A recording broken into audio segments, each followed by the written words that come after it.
Doctor Dhiren Shah. હું director seems hospital અને સાથે સાથે હાર્ટ ટ્રાન્સપ્લાન્ટ સર્જન સિમ્સ હોસ્પિટલમાં છું. અને અમદાવાદમાં સિમ્સ હોસ્પિટલ આવેલી છે અને ત્યાં છેલ્લા આપણે 4 વર્ષથી હાર્ટ ટ્રાન્સપ્લાન્ટનો પ્રોગ્રામ ચાલુ કર્યો છે, જે બહુ સક્સેસફુલી અત્યારે ચાલી રહ્યો છે. ખાસ કરીને સૌરાષ્ટ્રમાં આની અવેરનેસ લઈ આવવામાં આવ્યું છે, એના વિશે શું કહેશો?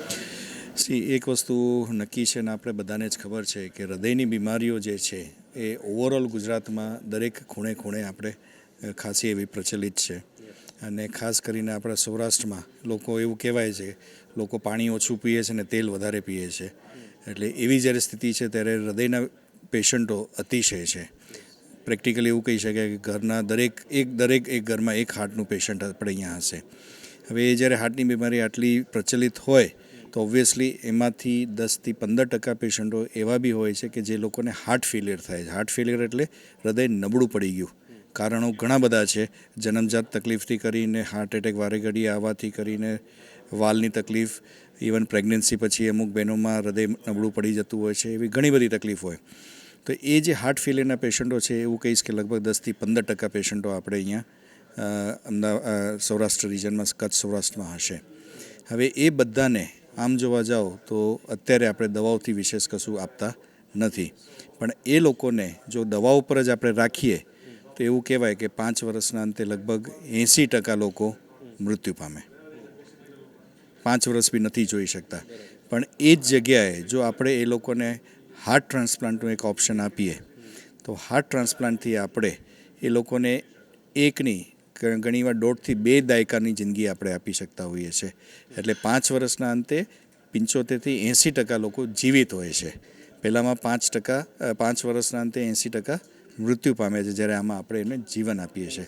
લોકોને એવી માન્યતા છે કે હાર્ટ ટ્રાન્સપ્લાન્ટ કરાવવું એ ક્યાંક બેનિફિશિયલ નથી, ક્યાંક એ ફેલ થઈ જવાની શક્યતા છે.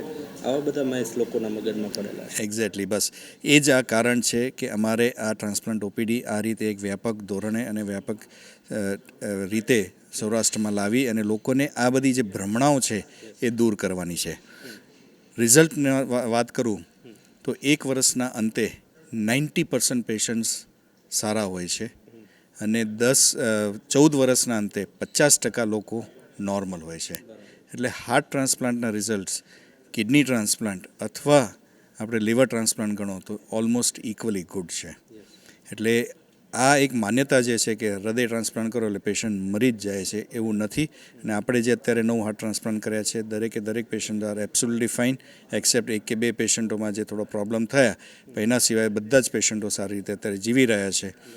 અનફોર્ચ્યુનેટલી આજે તમે વાત કરી જે ગેરમાન્યતાઓ, એ માણસોમાં તો ઠીક છે, ઇવન મેડિકલ કમ્યુનિટીમાં બી એ પ્રચલિત છે. અને અનફોર્ચ્યુનેટલી એના કારણે ઘણીવાર ડૉક્ટરો બી આના માટે કોઈને એને કહેતા નથી અને એને રેફર બી નથી કરતા કે ભાઈ તું જા, તારા માટે heart transplant is the best option. સાહેબ, ખાસ કરીને એક બહુ એમ કહેવાય કે મેડિકલ વિભાગને કલંક લાગે એવી વસ્તુ આની અંદર થાય છે. ઓર્ગન અને જે કાળો વેપાર થાય છે ઘણી જગ્યાએ, બરાબર છે, તો એના વિશે શું કહેશો? હવે આમાં એવું છે કે હાર્ટ ટ્રાન્સપ્લાન્ટમાં તો કેડેવર જ હોય, એટલે બ્રેઇન ડેડ પેશન્ટ થતું હોય એનું જ આપણે ઓર્ગન ડોનેશન કરી અને એનું આપણે કરતા હોઈએ છીએ ટ્રાન્સપ્લાન્ટેશન. એટલે એમાં ઓર્ગનનો વેપાર જેવું કશું હોતું નથી. આ માન્યતા પણ લોકોમાં છે. હા, ના, પણ એમાં it is purely under government scrutiny. હવે એ જે તમે જે વાત કરો છો ઓર્ગનનો વેપારનું, એ છે ને એ લાઈવ ડોનેશનમાં થતું હોય કે જેમાં લીવર અને કિડની હોય. પણ એમાં બી આપણે Indian government is very strict. અને એમાં જે તમારે ક્યારે બી ટ્રાન્સપ્લાન્ટ કરાવવું હોય તો તમારે એને આખી એક હોલ પ્રોસેસ છે લાઈવ ટ્રાન્સપ્લાન્ટેશનમાં. આખા નોર્મ્સ છે કે જેમાં તમારે પહેલાં તો આખી એનું ડિટેલ વિડીયો રેકોર્ડિંગ થાય, એને કાઉન્સિલિંગ થાય, પછી એની હોસ્પિટલની એથિકલ કમિટીમાંથી ક્લિયર થાય, એ હોસ્પિટલની એથિકલ કમિટીમાંથી ક્લિયર થાય, પછી એ ગવર્મેન્ટમાં એથિકલ કમિટીમાં જાય, ગવર્મેન્ટમાં તે એથિકલ કમિટીમાંથી ક્લિયર થાય, પછી જે ટ્રાન્સપ્લાન્ટ થાય. એટલે એમાં એક ફૂલ પ્રૂફ સિસ્ટમ છે આપણે. હા, છતાં ક્યારેક મનુષ્ય છે એટલે ક્યાંક ને ક્યાંક અમુક લોકો એના રસ્તા કાઢી લેતા હોય છે, પણ એની સામે ગવર્મેન્ટે એના સ્ટ્રિક્ટ એટલા ક્રાઇટેરિયા કર્યા છે કે જો એક બી એમાં માણસ પકડાઈ જાય છે, ઇમિજિએટલી બિહાઇન્ડ બાર, અને એ ડૉક્ટરનું લાઇસન્સ કેન્સલ થઈ જાય, હોસ્પિટલનું લાઇસન્સ કેન્સલ થઈ જાય છે. એટલે હવે તમે છેલ્લા 10-15 વર્ષમાં જોશો તો એ ટાઈપના કિસ્સાઓ ઇન્ડિયામાં બહુ જ જલવે થઈ ગયા છે, કારણ કે government is very strict in to that. સાહેબ, ખાસ કરીને prevention is better than cure, આ વસ્તુ મેડિકલમાં સુવર્ણ અક્ષરે લખાયેલી છે. તો એના વિશે શું કહેશો? આ વસ્તુ આ સ્ટેજ સુધી ન પહોંચે એના માટે પેશન્ટે કેવી તકેદારી રાખવી જોઈએ? બહુ સરસ પ્રશ્ન પૂછ્યો તમે. અને અનફોર્ચ્યુનેટલી અત્યારની જે મેડિસિન છે, અત્યારની આપણી સાયન્સ છે, અત્યારે આપણે એલોપેથી જે છે, it is only for treating the disease, not for preventing the disease. આપણે લાઈફસ્ટાઈલ એવી કરી દેવી જોઈએ કે જેનાથી એ બીમારીઓ આવે જ નહીં. અને અનફોર્ચ્યુનેટલી એ વસ્તુઓ કોઈ જગ્યાએ કોઈને શીખવાડવામાં આવતી જ નથી, અને અનુભવથી જ આપણે શીખતા આવ્યા છીએ. પણ એક વસ્તુ બહુ મહત્ત્વની વસ્તુ છે કે બીમારીઓ એક વસ્તુ તો આવવાની છે, પણ એ મોડી આવે અને ઓછા પ્રમાણમાં આવે એ જરૂરી છે. અને એના માટે જો આપણે લાઈફસ્ટાઈલ આપણી સારું મોડિફિકેશન કરીએ, જેમાં 3-4 જ વસ્તુઓ છે બહુ મહત્ત્વની, એટલે મેજર વસ્તુઓ નથી. જેમ કે ખાવા પીવામાં આપણે કંટ્રોલ રાખીએ, ઘી, તેલ, તળેલી વસ્તુઓ, મીઠાઈ, નમક આ બધું થોડુંક ઓછું કરીએ ખાવામાં. આપણે એક્સરસાઇઝ દરરોજ કરીએ, જે આજકાલના જમાનામાં, મોબાઈલના જમાનામાં લોકોએ બિલકુલ ઓછું કરી દીધું છે. ત્રીજી વસ્તુઓ, આપણે સ્ટ્રેસ લેવલ. હવે આ એક સ્ટ્રેસ લેવલ એવી વસ્તુ છે કે જેને લોકો બહુ ઇગ્નોર કરી રહ્યા છે, અને સ્ટ્રેસ જ એક એવી વસ્તુ છે કે જે સૌથી મોટું કિલર છે આજના જમાનામાં. આજના જમાનામાં જ્યારે રાજકોટ, અમદાવાદ આ બધા જે મેટ્રો સિટી ઊભા થઈ રહ્યા છે, એમાં દરેક લેવલ ઉપર સ્ટ્રેસ લેવલ વધતું જઈ રહ્યું છે. અને એના કારણે હૃદયની બીમારીઓ, કિડનીની બીમારીઓ વધતી જઈ રહી છે. એ તમને ખ્યાલ હોય તો એક જમાનામાં એવું કહેવાતું હતું કે ભારત દેશમાં ડાયરિયા, વોમિટિંગ એનાથી જ લોકો વધારે મરે છે. હવે એ બદલાઈ ગયું છે, અને હવે જેમ ઇકોનોમિક ઇમ્પ્રુવમેન્ટ આવતું ગયું, જેમ લોકોમાં પૈસાને લાઈફસ્ટાઈલ સારી થતી ગઈ, તેમ હવે આ બધી બીમારીઓ વધતી ગઈ છે. હૃદયની બીમારીઓ, કિડનીની બીમારીઓ, લીવરની બીમારીઓ, these are call lifestyle diseases, એ વધતા ગયા છે. એનું સૌથી મહત્ત્વનું કારણ આ છે સ્ટ્રેસ લેવલ. અને ચોથી મહત્ત્વની વસ્તુઓ, એક સ્મોકિંગ, ટોબેકો, એની ફોર્મ અથવા એ બધું બંધ કરી દેવું જોઈએ. અને પાંચ જ હું બધાને પોઈન્ટ કહેતો હોઉં છું. 5મું છે કે રેગ્યુલર ડૉક્ટરને વિઝિટ કરતા રહેવું. રેગ્યુલર એટલે કે તમારે કંઈ તકલીફ હોય તો ઇમિજિએટલી બતાવવું, અને તકલીફ ના હોય તો એટલીસ્ટ 2-3 વર્ષે તમારું હેલ્થ ચેકઅપ કરાવી લેવું, જેનાથી એ બીમારી વહેલી આવતી પકડી શકીએ અને એને આપણે ટ્રીટ કરી શકીએ. સાહેબ, ક્યાંક ફોરેન કન્ટ્રીઝની અંદર આ અવેરનેસ લોકોમાં સૌથી વધારે છે. ગવર્મેન્ટ બી એમાં સપોર્ટ કરે છે કે ફ્રિકવન્ટલી ડૉક્ટરને વિઝિટ કરવી, એનું ટ્રીટમેન્ટ ચેકઅપ કરાવવું, બોડી ચેકઅપ, બરાબર છે. આ વસ્તુ અહીંયા નથી, તો એના વિશે શું કહેશો? એવું એ જ બહુ જરૂરી છે. એ જે અવેરનેસ લાવવાની જરૂર છે ને, લોકોને એવું થાય છે કે ડૉક્ટર પાસે જઈને તો દવાઓ જ લખી આપવાના છે. એક્ઝેક્ટલી. પણ એ દવાઓ તમારા માટે છે, એ પેશન્ટને સારા કરવા માટે છે. અને જરૂર નથી હોતી તો નથી લખી આપતા, પણ એટલીસ્ટ તમે ચેકઅપ કરાવો તો જરૂરી છે. હવે તમને કહું, એનું સરસ એક્ઝામ્પલ હોય તો એ છે અમેરિકા. અમેરિકામાં 1960 ને 1970માં હૃદયરોગનો બીમારીઓ અતિશય ઝડપથી વધતી હતી. પછી ગવર્મેન્ટને રિયલાઇઝ થયું કે આ તો બહુ ખરાબ થઈ રહ્યું છે, એટલે they took very preventive measures across the country. અને આ જે લાઈફસ્ટાઈલ મોડિફિકેશન છે, એની અવેરનેસ છે, મેડિકલ ચેકઅપની જે બધી ફેસિલિટીઝ છે, ઇન્સ્યોરન્સ કંપનીઝમાં જે આ બધું લાગુ પડવાનું ચાલુ કર્યું, એના કારણે શું થયું કે 1970s ને 80s પછી હૃદયની બીમારીઓ પ્લેટું આવી ગઈ, અને હવે હૃદયની બીમારીઓ ઓછી થઈ ગઈ ત્યાં. એટલે this is what government can do by improving the awareness in the society. સોસાયટીની અંદર અવેરનેસ લાવે, જેમ કે ભાઈ એક્સરસાઇઝ કરવું જોઈએ. અને એક સારી વસ્તુ ખરેખર હું જોઈ રહ્યો છું, જે હમણાં છેલ્લા ઘણા વખતથી, કે હવે આપણે રાજકોટ છે, અમદાવાદ છે, કે મેટ્રો સિટી છે, સુરત ને બધી જગ્યાએ હવે લોકો જિમમાં જવાનું ચાલુ કર્યું, યોગા, મેરેથોન આ બધું ચાલુ થયું છે. So gradually we are picking up, અને probably in another 5-7 years, 10 years we will be under કંટ્રોલમાં આવીશું. સાહેબ, ખાસ કરીને એક બહુ મોટો પ્રશ્ન, અત્યારે સળગતો પ્રશ્ન કહી શકાય, કે ફોરેન કન્ટ્રીઝની અંદર આવા બધા છે.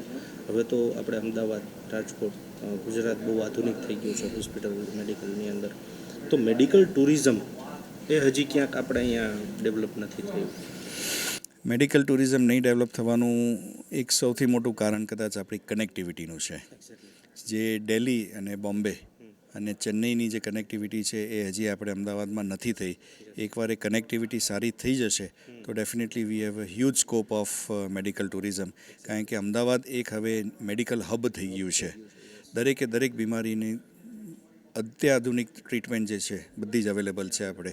ઇવન સિમ્સ હોસ્પિટલમાં અંડર વન રૂફ એવું કહી છે કે હૃદયની કંઈ બી તકલીફ હોય દરેક, ઇવન આર્ટિફિશિયલ હાર્ટ બી નાખવું હોય તો એની બી વ્યવસ્થા અત્યારે સિમ્સ હોસ્પિટલમાં છે આપણે. ટ્રાન્સપ્લાન્ટને લઈને ખાસ કરીને કેવી કેવી ફેસિલિટીઝ છે સિમ્સ હોસ્પિટલમાં, થોડું બ્રીફ આપશો? હાર્ટ ટ્રાન્સપ્લાન્ટ જ્યારે કરવું હોય તો એના માટે બહુ રિજિડ ક્રાઇટેરિયાઝ હોય છે, અને એટલા માટે જ અત્યાર સુધી તમે જુઓ તો છેલ્લા 4-5 વર્ષમાં ઘણી બધી હોસ્પિટલનું લાઇસન્સ મળ્યા પણ ટ્રાન્સપ્લાન્ટ કરી નથી શક્યા. ખાલી સિમ્સ હોસ્પિટલમાં જ અમે લોકોએ અત્યાર સુધી 9 સક્સેસફુલ હાર્ટ ટ્રાન્સપ્લાન્ટ કર્યા. કારણ સૌથી પહેલી વસ્તુ, it is a team work. Surgeon ખાલી એકલો નથી કરતો, પણ એમાં surgeon, cardiologist, anaesthetist, intensivist, infection સ્પેશિયલના ડૉક્ટર, કિડનીવાળા ડૉક્ટર, બધાની એક ટીમ અપ્રોચ હોય. એ જે હોસ્પિટલમાં સારી ટીમ અપ્રોચ હોય ત્યાં જ ટ્રાન્સપ્લાન્ટ થઈ શકે. બીજી વસ્તુ કે એ સેન્ટરમાં તમારી પાસે આર્ટિફિશિયલ હાર્ટ અથવા એક્મો અથવા એલવેડની વ્યવસ્થા હોવી જોઈએ. તો જ, કારણ કે સપોઝ કંઈ તકલીફ પડી ટ્રાન્સપ્લાન્ટ પછી તો એ પેશન્ટને સપોર્ટ કરવા માટેની સિસ્ટમ તમારી પાસે હોવી જોઈએ. એટલે એ વ્યવસ્થા આપણી પાસે છે. હાર્ટ ફેલિયર પેશન્ટોમાં ડાયાલિસિસ ઘણીવાર નથી થઈ શકતું, તો એવા કેસીસમાં CRRT મશીન એક આવે છે જેનાથી તમે ડાયાલિસિસ સ્લોલી કરી શકો. એ વ્યવસ્થા સિમ્સમાં છે. પછી એક નાઇટ્રિક ઓક્સાઇડ આવે છે જે સ્પેશિયલ ઇન્હેલેશન હોય છે, જે હાર્ટ ટ્રાન્સપ્લાન્ટ પેશન્ટ પછી ઓપરેશન પછી દરેક પેશન્ટોને જરૂર પડતી હોય છે. એની વ્યવસ્થા આપણે સિમ્સ હોસ્પિટલમાં છે. સો આ બધા ઇન્ફ્રાસ્ટ્રક્ચર, એ સિવાયનું ICUનું અલગ આખું આપણે કહીએ modular ICUs with positive pressure ICUs, separate ICU, આ બધી વ્યવસ્થા ઊભી થાય ત્યારે જ તમે એને એક સારું રિઝલ્ટ આપી શકો. અને એ દરેકે દરેક વસ્તુ અત્યારે આપણે સિમ્સમાં ઊભી કરી છે, અને એટલા માટે જ અત્યારે દરેકે દરેક ટ્રાન્સપ્લાન્ટમાં આપણે સારા રિઝલ્ટ આપી શક્યા છીએ.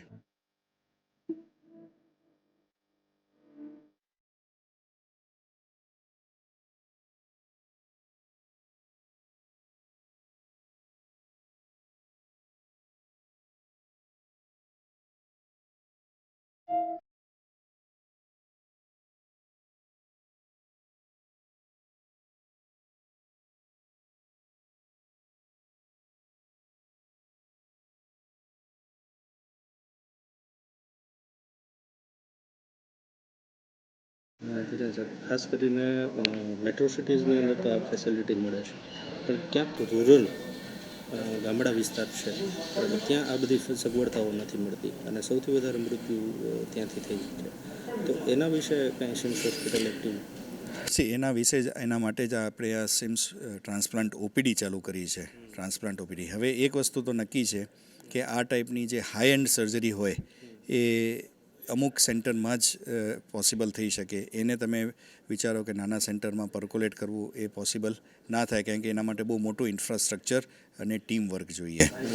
ખાસ કરીને એમાં ટેકનોલોજીનો જે ઉપયોગ થાય છે ફોરેન કન્ટ્રીઝની અંદર, એ ક્યાંક આપણે ઉપયોગ કરીને કાંઈ કરી શકીએ એવું કંઈ? એટલે એમાં તો બીજું કોઈ ટેકનોલોજીનું ગામડામાં તો નથી થઈ શકતું. જે ટેલિમેડિસિન છે, ટેલિમેડિસિનથી આપણે ખાલી કાઉન્સિલિંગ કરી શકીએ.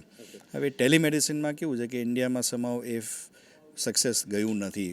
બહુ બધી જગ્યાએ ઉપયોગ કર્યો છે. અમે લોકોએ તો ઇવન દાર એ સલામ સુધીનો ટેલિમેડિસિનનો પ્રોજેક્ટ ચાલુ કર્યો હતો, which unfortunately could not go successful. એટલે એના માટે જ આ એક અમે OPDનો કન્સેપ્ટ ચાલુ કર્યો કે પર્સનલી આવી પેશન્ટોને અમે જોઈએ, પેશન્ટોને સલાહ આપીએ, એમના જે પ્રશ્નો હોય દૂર કરીએ. કે જેનાથી ઘણીવાર કેવું હોય કે હવે કેશોદનું પેશન્ટ છે અને કોઈ સલાહ આપે કે તમે અમદાવાદ જઈને બતાવી આવો, તો એમાં જે આળસ કરીને 1-2 મહિના કાઢી નાખે, ત્યાં પતી ગયું હોય બધું. એની સામે જો રાજકોટમાં જ્યાં તમારે OPD થતી હોય તો એ તરત આવી જાય. એટલે આખું સૌરાષ્ટ્રનું સેન્ટર રાજકોટ છે, એટલે આખે સેન્ટરને કવર કરવા માટે અમે સેન્ટરમાં એક OPD ચાલુ કરીએ, જેનાથી નાનામાં નાના ગામડામાં જે પેશન્ટો છે એને બી આપણે એને સલાહ આપી શકીએ. પછી કરાવે ના કરાવે એની ઈચ્છા, પણ એટલીસ્ટ એને સલાહ અને માર્ગદર્શન આપી શકીએ. આ કેમ્પ કેવી રીતે ચાલવાના છે? આ માત્ર એકવાર જ છે કે ના, દર 2 મહિને OPD કરવાનો પ્લાન કરીએ છીએ. રાજકોટમાં ગિરિરાજ હોસ્પિટલ છે, ત્યાં દર 2 મહિને આપણે OPD કરીશું આની. બરાબર. લોકોને આપ શું મેસેજ આપશો ખાસ કરીને?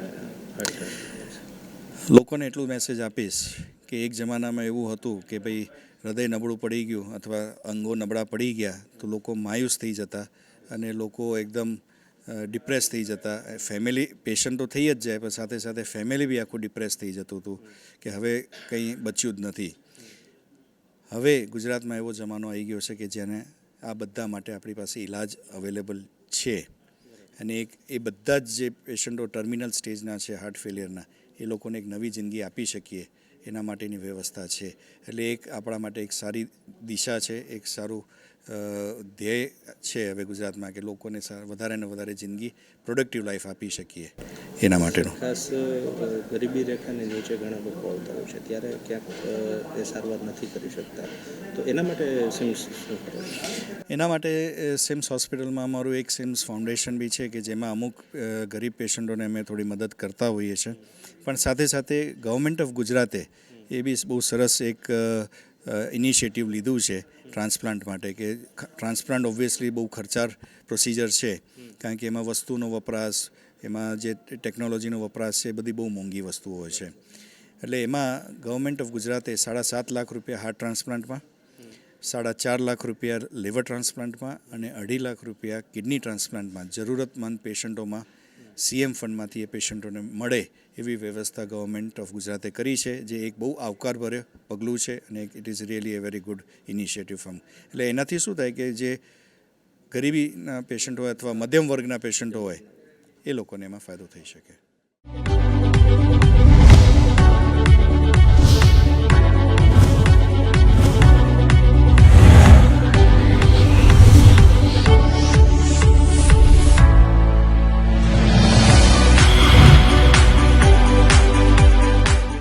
મારું નામ ડૉક્ટર મયુર પાટીલ છે.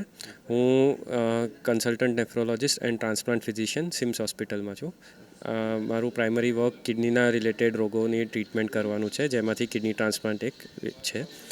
કિડનીના રોગો જેમ હાર્ટના રોગ હોય, જે બહુ કોમનલી લોકોને ખબર હોય કે ચલો ઘરમાં કોઈને એન્જિયોગ્રાફી થઈ, એન્જિયોપ્લાસ્ટી થઈ, બાયપાસ થઈ, એ રીતે કિડનીના રોગ પણ એટલા જ કોમન છે. ખાલી ચર્ચા ન થવાના લીધે એની અવેરનેસ બહુ ઓછી છે. કિડની ફેલિયર એક એવી વસ્તુ છે જેની વન ટાઈમ ટ્રીટમેન્ટ નથી. કિડની ફેલ થઈ જાય એટલે માણસને આજીવન ડાયાલિસિસ કરવું પડે અથવા રિનલ ટ્રાન્સપ્લાન્ટ કરાવવું પડે. કિડની ફેલિયરના આપણે કારણ જોઈએ તો મુખ્ય કારણ કિડની ફેલિયરનું ભારત દેશમાં કે વર્લ્ડમાં ડાયાબિટીસની બીમારી, બીજો કારણ બ્લડ પ્રેશર, ત્રીજો કારણ પથરીના રોગોના લીધે કિડનીને ફેલ થવું. કિડની ફેલ થાય એના પછી ખરેખર જ્યારે 5th સ્ટેજ આવી જાય કિડની ફેલિયરનો, ત્યારે માણસ પાસે 2 જ વિકલ્પ રહી જાય, ડાયાલિસિસ અથવા ટ્રાન્સપ્લાન્ટ. ડાયાલિસિસ એવો વિકલ્પ છે કે આપણને ખબર, આપણે જ્યારે ડાયગ્નોસ થઈએ ત્યારે ફિટ હોઈએ અને આપણને એવું લાગે કે હવે ડાયાલિસિસ પર જ હું ખેંચી લઈશ. પણ ડાયાલિસિસમાં 50% લોકોની મૃત્યુ 5 વર્ષના અંતે થઈ જતી હોય છે અને બાકીના 50%ની 7 થી 8 વર્ષના અંતે થઈ જતી હોય છે. જ્યારે કિડની ટ્રાન્સપ્લાન્ટમાં આપણું આયુષ્ય 10 થી 15 વર્ષથી લંબાય છે એવરેજલી. બાકી કિડની ટ્રાન્સપ્લાન્ટને લઈને લોકોના મગજમાં માન્યતાઓ પડેલી છે, તો એના વિશે શું કહેશો? કિડની ટ્રાન્સપ્લાન્ટના સૌથી મેઇન માન્યતા છે કે આ તો રિજેક્શન થઈ જશે. રિજેક્શનની બીકથી લોકો કિડની ટ્રાન્સપ્લાન્ટ નથી કરાવતા. રિજેક્શન થવાથી તમારી મૃત્યુ નથી થતી, ખાલી તમારા જીવનમાં પાછું ડાયાલિસિસ આવે, એ પણ થોડાક સમય પછી. એના વિકલ્પમાં જો તમે ડાયાલિસિસનો ઓપ્શન ચૂઝ કરતા હો છો તો તમારા 50%ની તો મૃત્યુ થઈ જતી હોય છે 5 વર્ષના અંતે.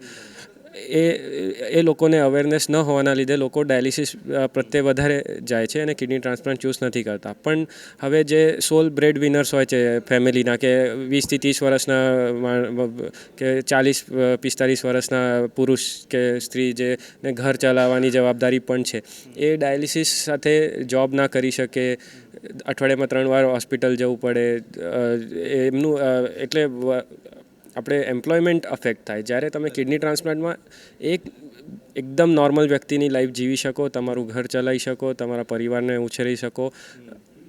એટલે આપણે કિડની ટ્રાન્સપ્લાન્ટ ખાલી આયુષ્ય માટે નહીં, પણ ક્વોલિટી ઓફ લાઈફ માટે, કોસ્ટ ઇફેક્ટિવનેસ માટે, પરિવાર ચલાવવા માટે પણ આવશ્યક છે.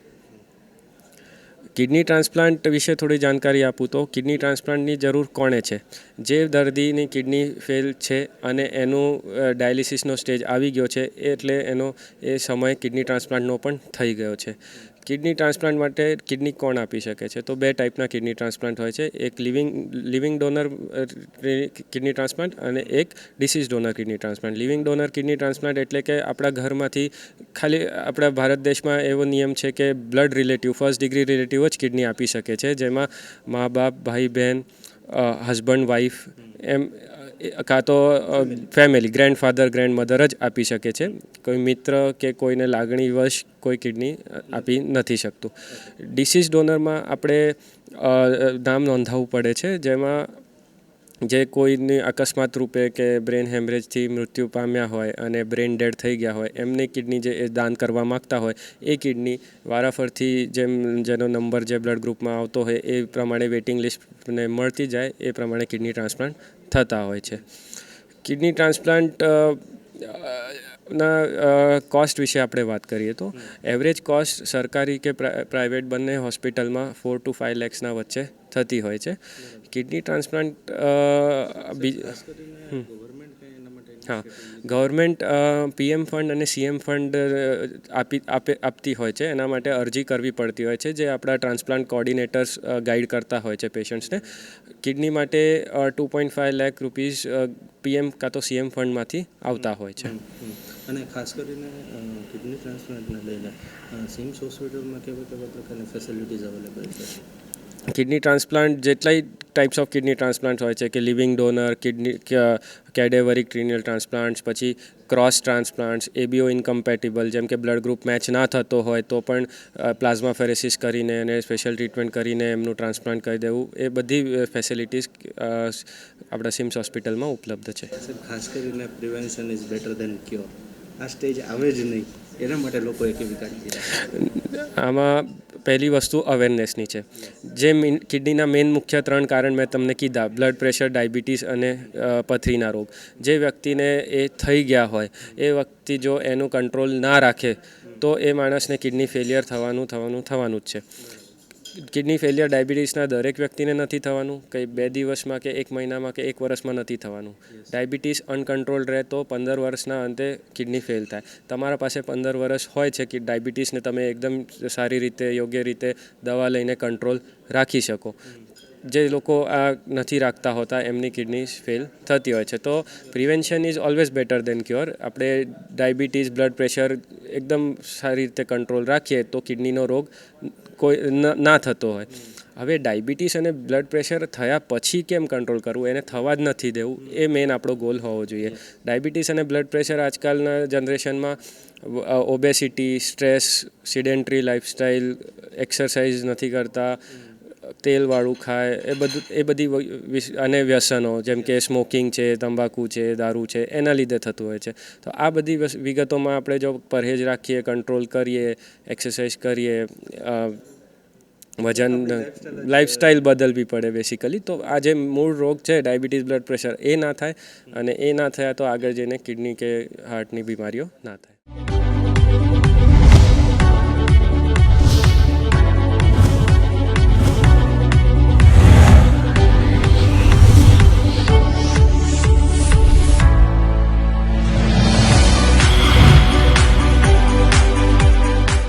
My name is Dr. Anand K. Khakkar and I am a program director at the Center for Liver Disease and Transplantation at SIMS Hospital. સાહેબ, ખાસ કરીને લીવર ડિસીઝ, લીવર ટ્રાન્સપ્લાન્ટ, બરાબર, એના વિશે થોડી માહિતી. અચ્છા, એટલે લીવર ટ્રાન્સપ્લાન્ટ છે તે લીવર સિરોસિસ અને એક્યુટ લીવર ફેલિયર, આ 2 કન્ડિશન્સ માટે કરવાનું આવે. અને લીવર સિરોસિસના મુખ્ય કારણો આપણે ત્યાં છે hepatitis B, hepatitis C, alcoholic liver disease, autoimmune liver disease, જેમ કે આપણે વા હોય, આલ્કોહોલને લઈને જે થતા લીવર ડિઝીઝને પણ સમજીએ. ઓટોઇમ્યુન એટલે કે જે સંધિવા હોય, એ પ્રકારની, હા, એટલે એ પ્રકારના જે રોગો છે એવો એક પ્રકારનો રોગ લીવરમાં પણ થાય છે, ઓટોઇમ્યુન હેપેટાઇટિસ કહેવાય એને. એને લીધે સિરોસિસ થાય અને એને લીધે ટ્રાન્સપ્લાન્ટ કરવું પડે. પછી ચરબી, મોટાપો, ડાયાબિટીસ, આ બધા કન્ડિશન્સને લીધે પણ લીવરમાં સિરોસિસ થાય, જેનું નામ છે નોન આલ્કોહોલિક સ્ટીએટોહેપેટાઇટિસ. તો આ બધા મુખ્ય કારણો છે લીવરમાં સિરોસિસ થવાના, અને એમાં આગળ જતાં એન્ડ સ્ટેજ લીવર ડિઝીઝમાં ટ્રાન્સપ્લાન્ટની જરૂર પડે. એટલે આ બધા રોગો છે તે ખૂબ જ પ્રચલિત છે આપણી સોસાયટીમાં. હેપેટાઇટિસ બી જેમ કે 4% છે, હેપેટાઇટિસ સી જેમ કે 2.5% જેવું છે, 3% લોકો આલ્કોહોલિક છે.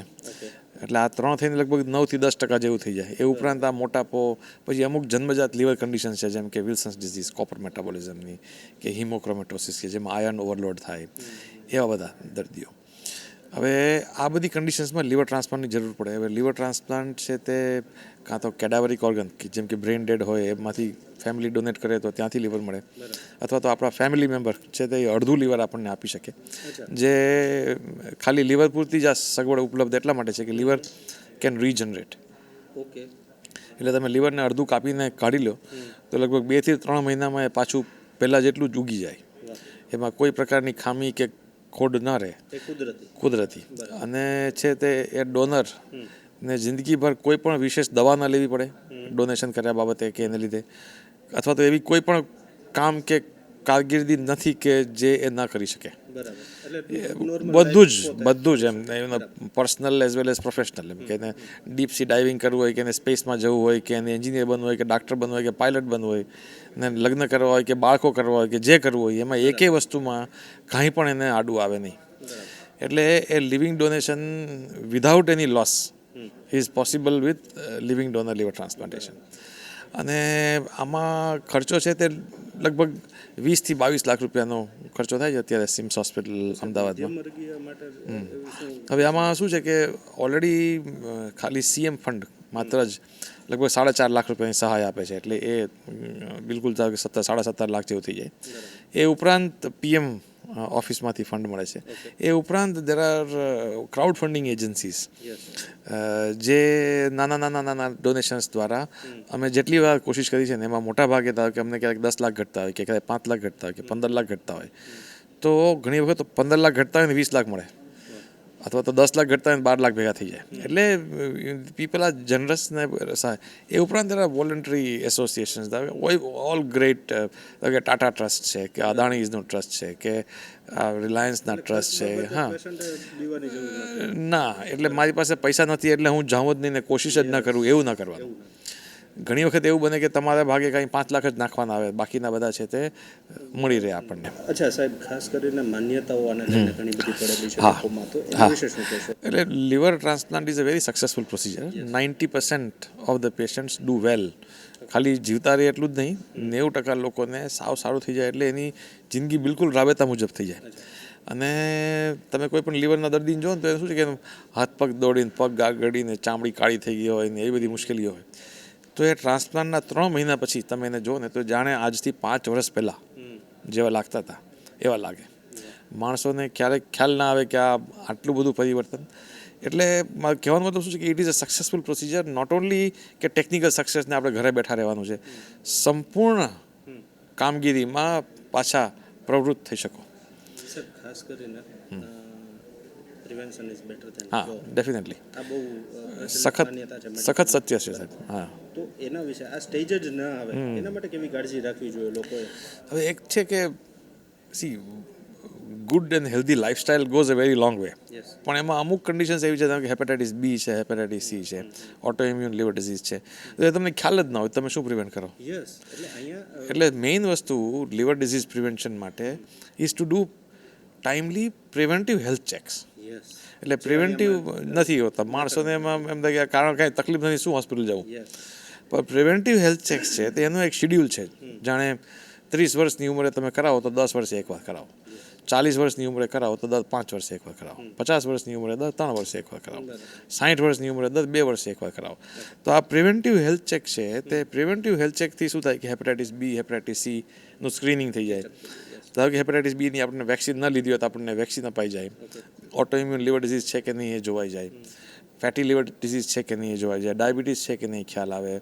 હાઇપર કોલેસ્ટ્રોલિમિયા છે કે નહીં ખ્યાલ આવે. ભવિષ્યમાં આમાં કોઈ પણ વસ્તુ એવી છે કે જે આગળ જતાં લીવરને કે કિડનીને કે હાર્ટને કોઈ પ્રકારની અસર, તો એ એક સાદું 5,000 રૂપિયાનું લીવર પ્રિવેન્ટિવ હેલ્થ ચેક તમને આ બધી જ લીવર, કિડની, હાર્ટ, બધી જ ફેલિયર, ડાયાબિટીસ, હાઇપરટેન્શન અને એને લઈને જે મુશ્કેલીઓ શરીરના અન્ય અવયવોમાં ઊભી થાય છે એ સંપૂર્ણપણે નિવારી શકાય. સર, ખાસ કરીને સિમ્સ હોસ્પિટલમાં લીવર ટ્રાન્સપ્લાન્ટ લઈને કેવી ફેસિલિટી ઉપલબ્ધ છે કે જેથી કરીને લોકોને CIMS hospital has a transplant focused. It's a એમાં શું પ્રાઇમરી હેલ્થ હોય, સેકન્ડરી હેલ્થ હોય, ટર્શિયરી કેર અને ક્વોટર્નરી કેર હોય.